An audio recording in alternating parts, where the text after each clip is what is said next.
In the Iron Claw, Kevin Von Erich lets go of his attachment to his abusive father and the WCCW, World Class Championship Wrestling, by selling the company after his brothers die. Kevin decides to break the curse that his father's wrestling company casts on his family and focuses on spending time with his wife and raising his two young children. After Kevin's brother, Kerry Von Erich, takes his own life after Kevin asks their father to look after him, Kevin decides the loss has been too much and no longer has his father's shared passion for the WCCW business. Though The Iron Claw received excellent reviews, there are many differences between the film story and what happened in real life, including regarding some of the Iron Claw's deaths. The timelines were jumbled, as Kerry Von Erich didn't pass away until 1993 after the company went out of business. An entire Von Erich sibling was left out of the film. The WCCW went through some major changes before eventually being sold to Jerry Jarrett, and the entire process didn't exactly happen in the way the movie portrays it.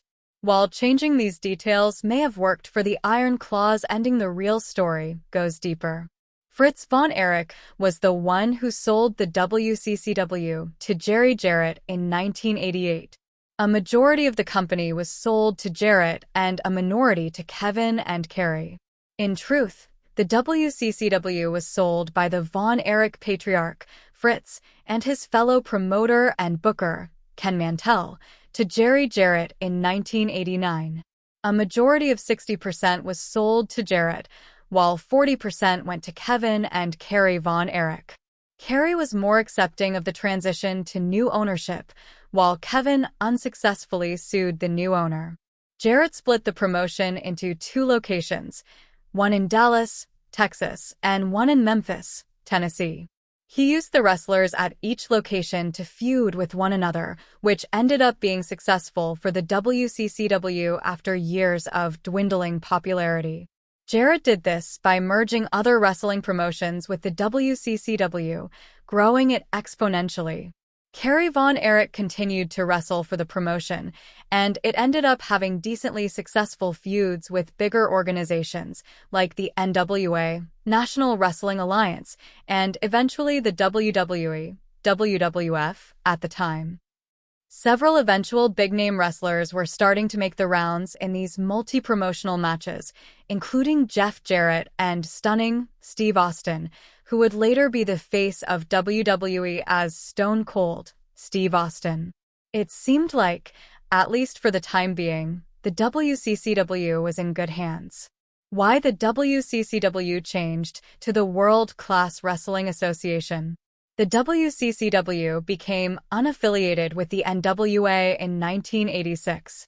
In 1986, the NWA, which was affiliated with the WCCW, wanted to pull their highest-profile wrestler and world champion at the time from having any matches in Texas.